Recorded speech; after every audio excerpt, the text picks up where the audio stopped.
많은 합격생이 추천하는 공무원 생물의 진정한 일타. 꾸준한 비공개 시험 응시 및 최신 출제 경향 전달, 기본부터 심화까지 체계적인 학습, 생물 고득점 분명할 수 있습니다. 안녕하세요. 네, 반갑습니다.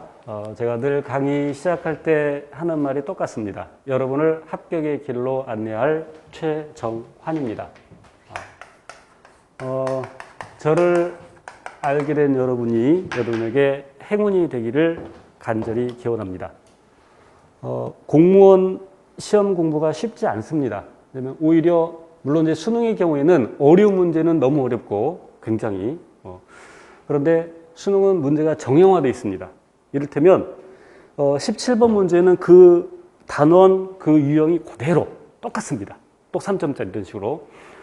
그래서 준비가 더 쉬울 수가 있어요. 그런데 공무원 시험은 각 지역에 따라서 또 직렬에 따라서 또 매해 출제자에 따라서 시험 판다고 완전히 달라질 수 있어요. 수능의 경우에는 대학 교수들이 출제를 하고 그리고 이제 교사들이 가서 시험을 보고 또 너무 어렵거나 너무 쉽거나 해서 난이도 조절을 하죠. 그러나 공무원은 그게 없어요. 제가 알기로는 되게 한 사람이 출제하고 뭐 검토를 해도 한 사람 정도. 그래서 출제자가 달라지면 문제 패턴이 완전히 달라져. 이를테면 작년까지는 전남의 경우에 대학 문제가 한 대략 10문제 정도, 대략 그때 조금씩 다르지만, 그리고 수능 유형의 문제도 조금 나오고 대략 한 50% 정도. 그런데 올해는 대학 수준의 문제가 단 한 문제도 출제되지 않았어요. 전부 자료를, 그러니까 20문제 중에서 2문제를 제외하고 18문제는 수능처럼 자료를 제시하고 문제를 푸는, 그것도 뭐 기역, 니은, 티글에서 기역, 니은, 뭐 기역들이 조합으로 된 거. 그런데 그렇게 어렵진 않아요. 그런 경우에는 되게 수능의 2점짜리 수준으로. 그러면 이제 이런 경우에 올해 이제 전남을 예를 듭시다. 그럼 전남을 준비하는 수험생이 올해 수능 유형으로 나왔네. 그럼 수능 유형만 준비하지. 그랬다가 큰 코 다칠 수가 있죠. 왜? 출제자가 달라지면 예전처럼 대학 수준의 문제가 또 다 출제될 수 있어요. 그리고 전남의 경우에는 공부가 굉장히 까다로워. 그러니까 2020년 기준으로, 작년 기준으로 수능 유형의 문제도 나오고 대학 수준의 문제도 나오고, 서울, 경기, 경북 이 정도는 대학 수준의 문제가 나옵니다. 물론 고등학교 수준의 문제도 나오는데, 제가 여기서 고등학교 수준이라고 얘기하는 것은 수능 유형의 문제, 수능 유형 문제가 방금 얘기한 서울, 경기, 경북은 거의 나오지 않습니다. 이것도 절대적이진 않아요. 출제자가 달라지면 또 완전히 달라져요. 예전에 한 10여 년 전쯤 된가, 정확히 기억은 안 나지만 꽤 오래 전에 제가 이런 이제 장담을 했죠. 강의하면서 그림 문제는 안 나와. 왜? 대학 교수들이 그 그림 그릴 스킬도 없을 뿐만 아니라 귀찮으니까. 실제로 그랬으니까 그때까지. 그래서 강의 시간에 그렇게 언급을 했어요. 그런데 시험 끝나고 경북의 어느 수험생이 장문에 한 30줄 가까이 되는 것 같아. 메일을 보냈어. 너 이 새끼 죽여버리겠다고. 뉘앙스가. 너 때문에 네가 저 그림 수능형 문제가 안 나온다 그래서 그런 걸 전혀 공부하지 않는데 너 때문에 시험 망쳤다고. 그 30줄 막 썼어. 처자식을 고향에 두고 와서 막 고시원에서 공부하는데, 그래서 제가 이제 안타까운 미안한 마음에 제가 노트북에 있는 수능형 문제를 다 줬어요. 그러면서 마지막에 왜 그랬냐면 그 수험생이 그래도 너 한번 1년만 더 믿고 공부해볼란다. 그런 이제 얘기를 해서 다 주고, 마지막에 혹시 내년에 예전처럼 다시 나올 수 있으니까 대학 수준도 공부를 해야 된다라고 언급을 했어요. 그래서 그 학생은 제가 시키는 대로 수능 유형 문제도 이제 뭐 당연히 했겠죠. 그러니까 그 수능 유형 문제가 안 나오는데 제가 호언 장담을 했는데 15문제가 수능 유형 문제가 나왔던 거예요. 경북의 경우에. 출제자가 바뀌어서. 그러나 이제 그 수험생의 경우에는 다시 공부했을 때 아주 우수한 성적으로 합격을 했어요. 그러니까 제가 지금 얘기할 요지는 뭐냐면 공무원 시험은 스펙트럼이 넓다. 준비하기에. 그래서 쉽지가 않습니다. 그리고 여기 이과 출신도 있겠지만 또 문과 출신도 간혹 있어서 이 생물을 처음 공부하는 사람들도 거의 있어요. 그래서 꽤 어렵게 생각하는데 실은 어렵습니다. 제가 이제 전공하고 했으니까 뭐 쉽게 느껴지겠지만 이제 또 심화 들어가면 어려운 것도 있고, 그런데 요 기본 과정도 어렵다고 아우성 치는 수험생들이 가끔 있나 봐요. 그래서 쉽게 하려고 작년엔 기초 강의도 찍었고 올해도 이제 쉽게 하려고 이제 준비를 좀 했습니다. 2달간 강의 없을 때. 입이 근질근질해서 죽는 줄 알았어요. 왜냐면 천생이 강사라 떠들어야 돼. 입으로 먹고 사는 직업이라.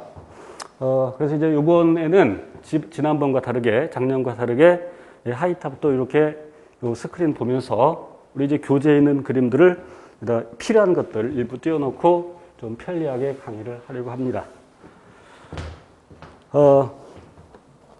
그래서 이제 여러분이 집에서 미리 준비를 해 오셔야 돼요. 준비를 하면 시간이 되면 읽어보고, 그리고 이제 배우고 나서 집에 가서 복습하고, 또 오늘은 첫 시간이니까 요 테스트를 하지 않습니다만, 이제 매 시간, 내일부터 매 시간 이제 테스트를 진행을 합니다.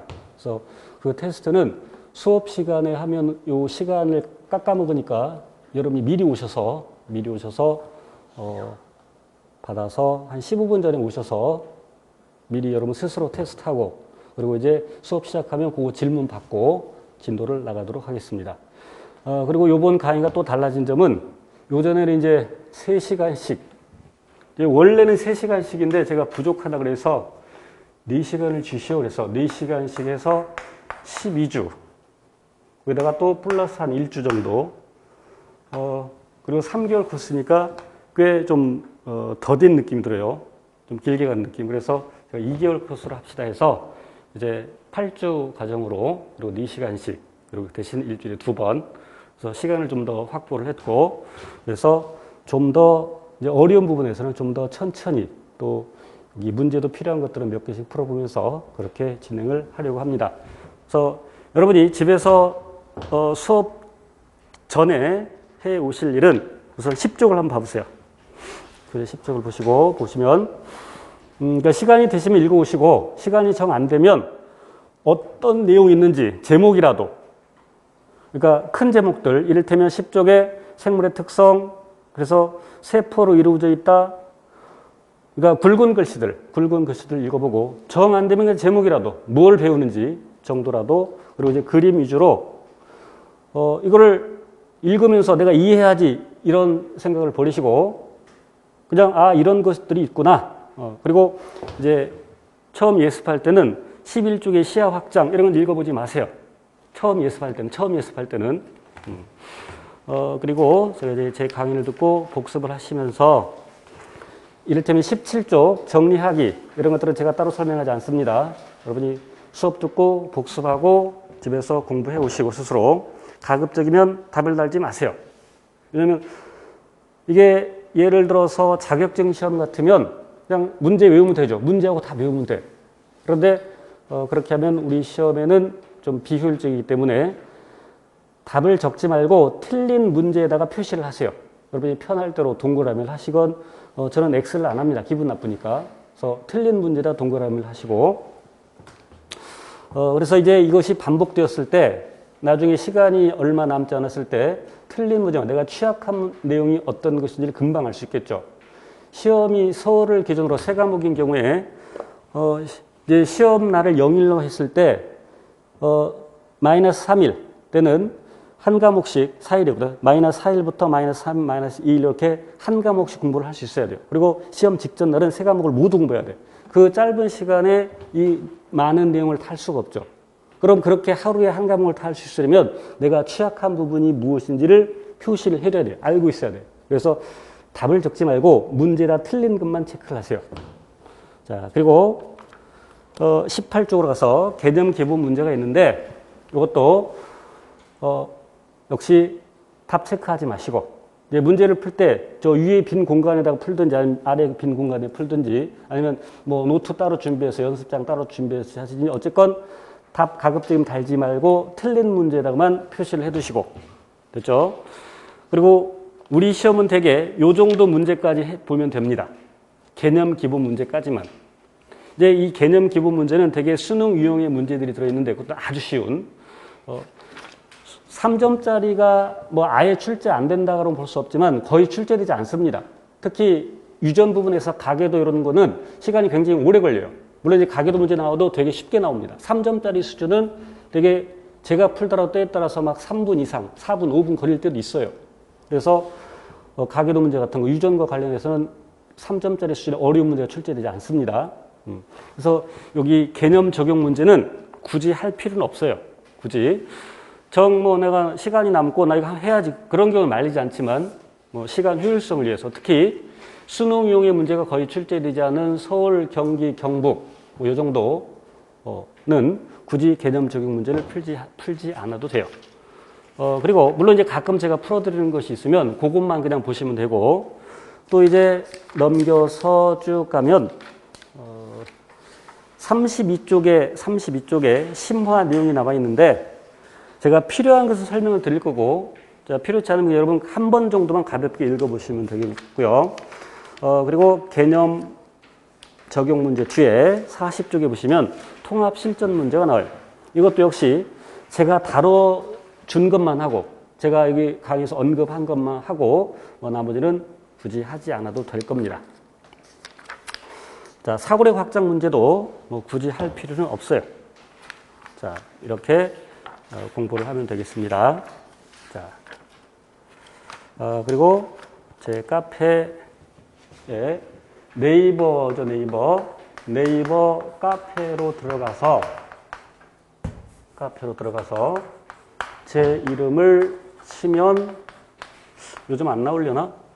아니면 그냥 생물 최정환 치면 뭐 거의 나올 겁니다. 카페 이름에서. 그래서 가입하시고 거기 등업 방법 이런 걸 좀 꼼꼼히 읽어보시고 거기 방법에 맞게끔 등업 신청을 하셔야 됩니다.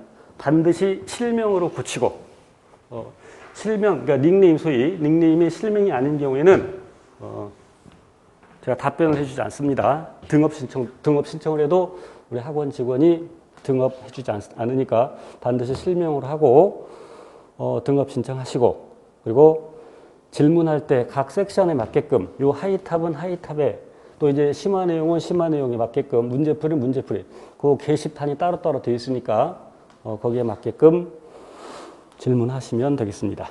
이제 여러분은 이제 이렇게 현장에 와서 수업을 듣는 경우에는 현장에서 쉬는 시간에 질문을 하면 더 좋고 난 일주일 못 기다리겠다. 그러면 카페 이용하셔도 되고 혹시 공부하다가 이제 슬럼프에 빠지거나 해서 공부 방법이나 아니면 용기를 얻고자 할 때는 상담방이 따로 마련되어 있으니까 거기다가 상담 신청을 하시면 되는데 상담 신청을 할 때는 공부 어떻게 해야 돼요? 이렇게 하면 제가 할 말이 없어요. 이를테면 병원에 가서 건강관리 어떻게 해야 돼요? 이런 꼴이죠. 그래서 상담 신청을 할 때는 자기가 공부한 내역을 최대한 자세히 어떤 강의를 몇 번 듣고 어떤 교재를 몇 번 읽고 이런 것들을 최대한 자세하게 해야 또 거기에 맞게끔 제가 또 최대한 자세하게 상담을 합니다. 그러니까 상담 신청글을 읽어봤을 때 제가 이 학생이 정말 간절하구나 그런 걸 느끼면 제가 자세히 상담을 해줍니다. 간혹 그 상담 글에 감동을 받고 이제 수기에 가끔 올라와요. 감동을 받고 열심히 공부했다라는 그런 내용들도 있습니다. 그래서 저를 믿고 끝까지 최선을 다하면 여기서 제가 최선이라고 했습니다. 최선이라는 것은 보통 우리 그러죠. 뭐 열심히 했냐? 시험 잘 봤냐? 나름대로 최선을 다했어. 나름대로의 최선은 최선이 아니라고 생각합니다. 그 누가 봐도 제3자가 봐도 저 사람은 정말 열심히 했다. 이제 여러분 같이 공부하다 보면 대강 느낌 옵니다. 누가 열심히 하고 옆에 사람들 대충 태도 보면 알 수 있죠. 그래서 다른 사람이 와도 진짜 열심히 최선을 다했다라고 했을 때 그게 최선이고 그런 학생들이 합격을 하게 되는 겁니다. 저 또한 그런 학생들이 합격을 하기를 바라고요. 자, 조금 길어졌는데 이제 10쪽으로 가서 우리 진도 들어가도록 하겠습니다. 그리고 실강으로 공부를 하는 경우에는 그런 상담도 글 남기고 또 제가 글을 또 다시 상담하고 시간이 오래 걸릴 수 있기 때문에 이 실강 수업을 듣는 경우는 실강의 장점은 저희가 궁금한 거 수업 시간에 직접 물어볼 수도 있고 쉬는 시간에 물어볼 수도 있고 또 상담이 있으면 따로 얘기를 해서 수업 끝나고 나서 상담 받아도 되고 그러니까 그렇게 최대한 활용을 하시기 바랍니다. 10쪽 갈게요. 생명과학의 이해 그래서 첫 번째 생물의 특성에 대해서 공부를 하겠습니다. 자, 우선 칠판 좀 판서를 할게요. 생물의 특성이라고 해도 되고 또 어떤 책에는 생명현상의 특성 그게 그거죠. 생물의 특성 또는 생명 현상의 특성. 크게 두 가지로 나눌 수 있는데 개체 유지 현상과 그래서 개체라는 것은 하나의 생명체, 생물 한 개. 그러니까 사람이라면 한 사람 한 사람. 이것을 개체라고 하죠. 단세포 생물이라면 예를 들어서 대장균이 있다. 그러면 대장균 한 개, 대장균 한 개. 이거를 개체라고 하죠. 가로수로 심어져 있는 은행나무를 예른다면 은행나무 한 그루가 한 개체가 되죠. 그 개체를 유지하는 현상이 있고 자, 그런데 지구상에 있는 어떠한 생명체도 영원히 살 수가 없습니다. 그래서 사기랑 비슷한 녀석을 만들어서 내 대신 세상을 살아라는 종족 유지 현상이 나타나게 되죠. 자, 개체 유지 현상에는 뭐가 있냐면 모든 생물은 예외 없이 세포로 구성되어 있습니다. 예외 없이. 자, 그런데 어떤 생물은 세포 한 개로 되어 있죠. 방금 언급한 것처럼 그러한 생물을 대장균 같은 그런 생물을 단세포 생물이라고 하죠. 반면 어떤 생물은 여러 개의 세포로 구성되어 있죠. 사람처럼. 그런 생물을 다세포 생물이라고 하죠. 자, 그런데 그 다세포 생물은 세포를 기본 단위로 해서 체계적으로 구성되어 있습니다. 세포를 기본 단위로 해서 체계적으로 구성되어 있다. 그럼 어떻게 체계적으로 구성되어 있느냐를 하기 전에 자, 나중에 내용이 또 나올 텐데 세포설이라는 게 있습니다. 세포설, 셀은 방이라는 뜻입니다. 방. 수도원의 그 방, 옛날에. 그래서 셀 티오리, 이론, 그래서 세포설이라고 번역을 하는데 나중에 또 나와요. 세포는 생물의 구조적, 기능적, 기본 단위다. 구조적 단위라는 얘기는 이를테면 어떤 건물이 있다고 합시다. 그럼 그 건물을 지을 때 요즘은 뭐 벽돌 없어도 뭐 철제로 이렇게 구조를 세우고 시멘트 발라서 건축물을 지을 수 있지만 예전에는 벽돌을 쌓아서 건물을 지었죠. 그럼 한 개체, 한 생명체를 건물에 비유할 때 세포를 벽돌에 비유할 수 있다는 그런 의미겠죠. 구조적 단위라는 말은. 이래죠. 그러니까 세포들이 모이고 한 개체가 된다. 세포는 생물의 생명현상이 기능적 단위가 된다. 세포를 기본으로 해서 생명현상이 일어난다라고 하죠. 자, 그리고 여기에 추가로 그 세포가 어떻게 만들어지냐면 세포로부터 만들어집니다. 세포 분열이라는 것을 통해서. 세포 분열을 통해서 세포를 만들죠. 자, 지금 여기서 얘기하려는 것은 체계적으로 구성되는데 그럼 어떻게 체계적으로 구성되어 있느냐? 자, 사람도 끼리끼리 몰려다니죠. 소위 유유상종한다 그러죠. 그래서 구조가 무엇을 결정하냐면 기능을 결정합니다. 자동차가 굴러갈 수 있는 것은 자동차의 바퀴가 동그랗기 때문이죠. 만약에 자동차 바퀴가 네모지거나 세모지거나 그러면 굴러가기 어렵겠죠. 구조가 기능을 결정합니다. 그래서 구조가 같으면 기능이 같다. 그래서 구조와 기능이 같은, 적어도 유사한 세포들이 모여서 조직이 됩니다. 또 여러 조직들이 모여서, 여기서 여러 조직이라는 것은 이제 같은 종류도 있고 다른 종류도 있고, 그래서 서로 다른 종류들, 여러 종류들의 조직이 모여서 기관이 됩니다. 또 그 기관들이 모여서 개체가 되는데 이 순서를 반드시 기억하시려고요. 반드시. 이건 필수 암기사항입니다. 그리고 이제 우리 지구상에 있는 생명체를 동물과 식물만 따졌을 때 식물에게만 있는 그 단계, 조직계라는 게 있죠.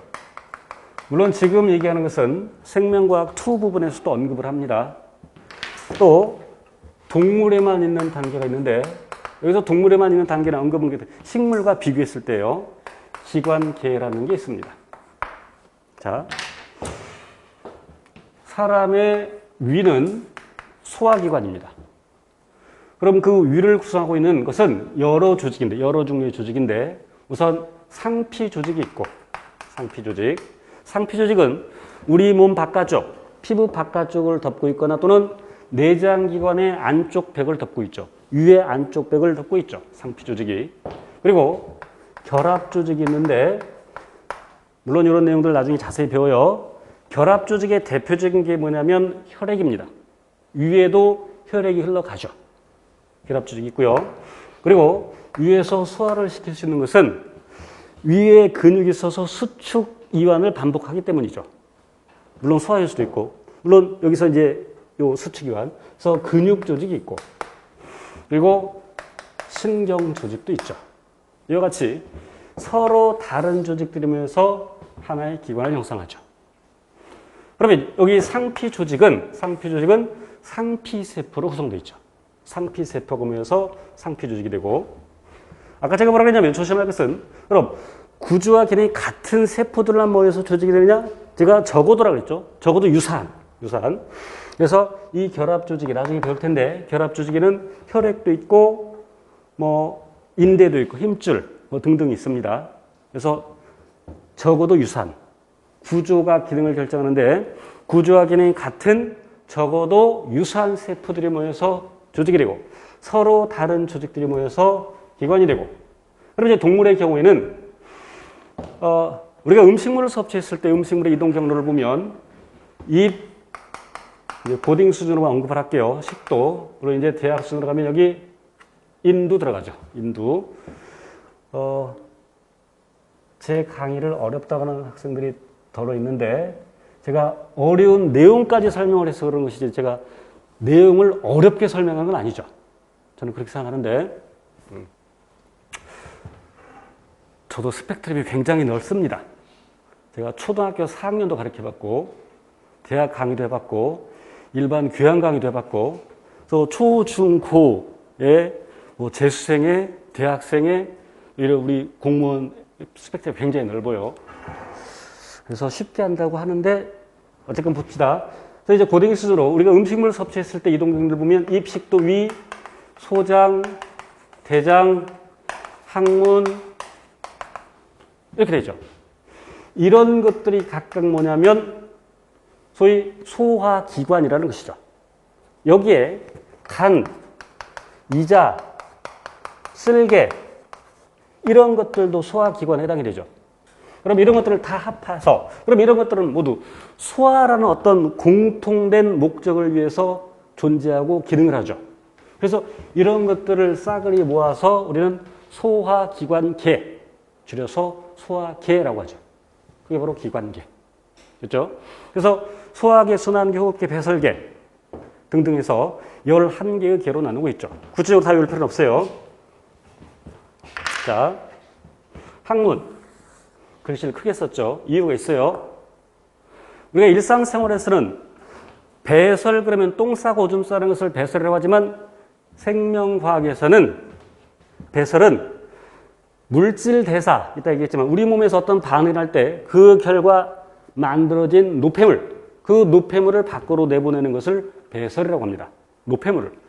그런데 얘는 배설이 아니라 배출이죠, 배출. 소화가 된 다음에 소화가 된 다음에 음식물을 흡수하죠. 그러면 에너지를 얻기 위해서, ATP를 얻기 위해서, 이따 다 얘기해요. 더 그걸 분해해서 ATP를 만드는데 그 결과 만들어진 노폐물, 그러니까 이산화탄소랄지 물 또는 암모니아 이런 거를 몸 밖으로 내보내는 것을 배설이라고 합니다. 이것은 소화 과정에서 만들어진 찌꺼기를 내보내는 것이기 때문에 배설이 아니라 배출이라고 보통 얘기하죠. 그렇죠? 항문은 배설기관이 아니라 소화기관입니다. 소화기관이에요. 간도 소화기관이죠. 이자, 쓸개 마찬가지. 자, 이제 식물의 조직계에 대해서는 생명과학 2에서 그리고 심화반에서 자세히 다루도록 하겠습니다. 지금 우리는 무엇을 공부하고 있냐면 생물의 특성, 생명현상의 특성을 공부하고 있는데 세포를 기본 단위로 해서 체계적으로 구성되어 있다. 다 세포 생물이. 그죠?